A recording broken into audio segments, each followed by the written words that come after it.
Soyez les bienvenus dans cette vidéo consacrée à la formation des nouveaux managers.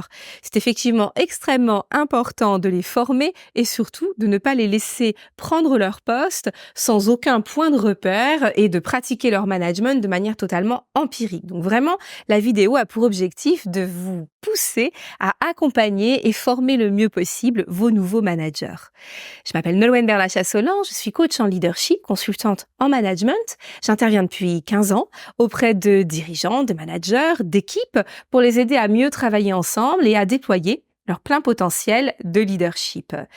N'hésitez pas à réaliser le test, le lien est en description de la vidéo, pour avoir un autodiagnostic de votre propre pratique de leadership et de management. Ce test est directement en lien avec ma méthode de management en 8 étapes qui vous permet de professionnaliser rapidement votre pratique. Commençons ensemble et voyons en 5 étapes comment faire pour bien former vos nouveaux managers. Première étape, il va falloir identifier les talents appropriés. Ça commence tout de même par le souhait émis par certaines personnes d'évoluer vers du management. Pour autant, il faut comprendre ce qui se trouve, ce qui se trame parfois derrière l'envie de manager.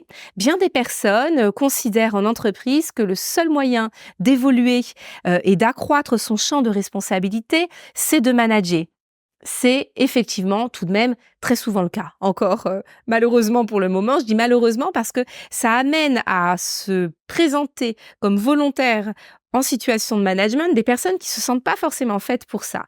Pour autant, on peut ne pas se sentir fait pour ça et si on est bien accompagné, pouvoir se révéler. Donc la première chose, c'est d'identifier les talents, déjà en vérifiant les personnes qui se mobilisent et qui se signalent comme envie d'évoluer en management, mais aussi d'aller chercher des personnes qui n'osent pas passer le cap, mais que vous identifiez au sein des équipes comme des personnes ressources.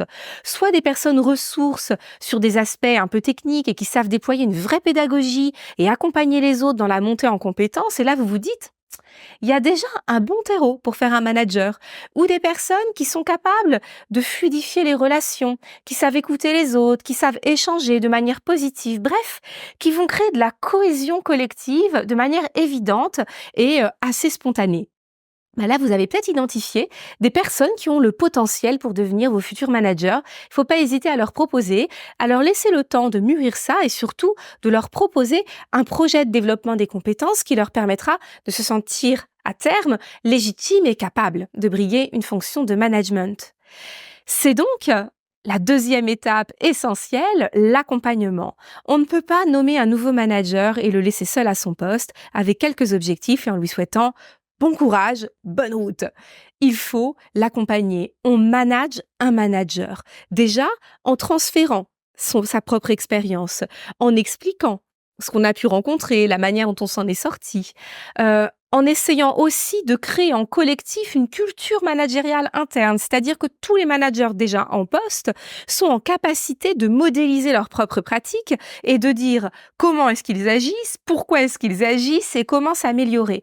Donc le fait de réfléchir à l'accompagnement des nouveaux managers vous oblige aussi à réfléchir à la réalité des pratiques internes dans votre entreprise et d'essayer de les structurer.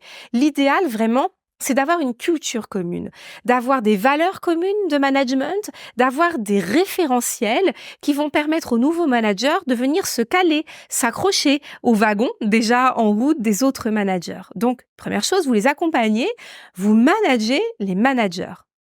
Second point, vous les formez. Transférer l'expertise, transférer la compétence en mentorat de management ne suffira pas. Il peut être très intéressant pour les nouveaux managers de bénéficier de formations en extérieur à leur entreprise, par exemple, ça peut être en interne aussi. L'intérêt d'aller à l'extérieur, c'est de pouvoir s'exprimer en toute liberté sur ses doutes, ses difficultés, sans se sentir en difficulté par rapport à la strate hiérarchique des pairs avec lesquels on est en interne. Si vous avez réussi à faire ça en interne, je dis bravo, c'est l'idéal, vous avez créé créer un groupe de pairs, un groupe de co-développement qui sera extrêmement utile pour tous les managers. Mais sinon, proposez-leur d'aller se former en externe, de rencontrer d'autres formateurs, d'autres managers qui vont les aider à avoir des outils. L'objectif de ces formations, surtout, c'est qu'elles ne soient pas trop théoriques, c'est que ce soit vraiment des boîtes à outils. Moi, c'est comme ça que je travaille et ça fait 15 ans que je forme des managers. Et vraiment, ce qui compte, c'est d'apporter des outils avec lesquels ils peuvent repartir et qui vont pouvoir tester dès le lendemain auprès de leurs équipes.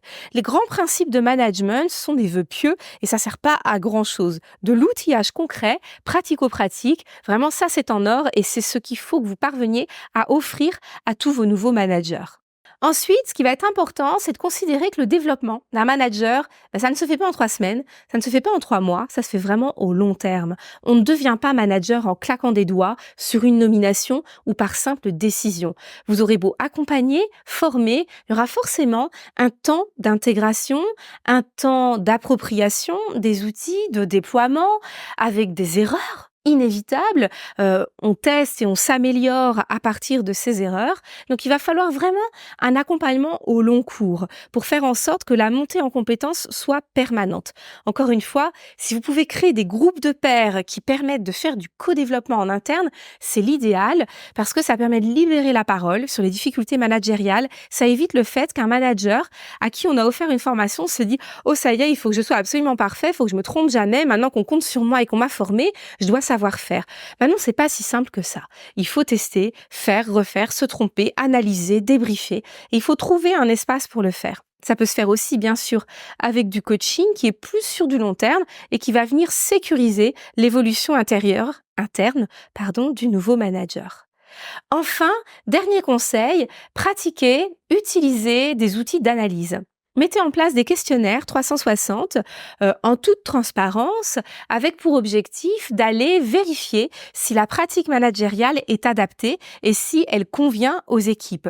Dans une dynamique positive, il ne s'agit pas d'aller demander aux équipes de taper sur les mains des managers et de dire tout ce qui ne va pas, mais plutôt de proposer aux équipes des solutions, en tout cas de les aider à formuler leurs besoins et eux-mêmes de trouver des solutions pour améliorer le management. De dire, voilà, moi ce que j'apprécierais, voilà ce que j'aimerais, j'ai le sentiment qu'on peut aller plus loin dans certaines choses, donc de les pousser à s'exprimer là-dessus, de manière à ce que le manager sache un petit peu sur quel aspect il doit se développer plutôt qu'un autre. Parce que parmi les personnes que j'accompagne, souvent il y a une grande surprise quand on met en place un questionnaire 360.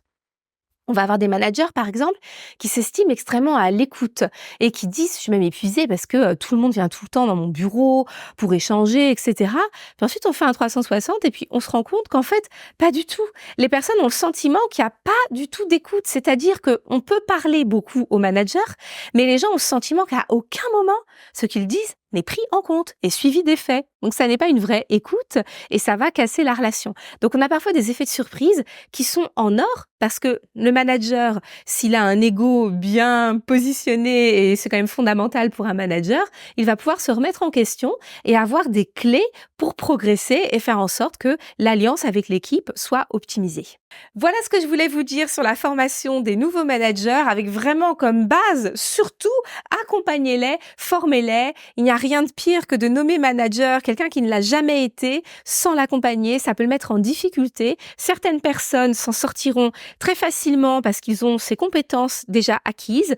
Pour d'autres, ça n'est pas le cas et ça ne veut pas dire qu'ils ne sont pas faits pour le management. Ça veut juste dire qu'ils n'ont pas été accompagnés comme il le fallait. Si vous avez aimé la vidéo, likez, surtout abonnez-vous à ma chaîne YouTube pour pouvoir être au courant de toutes les nouvelles vidéos que je propose sur le leadership et le management. À très bientôt!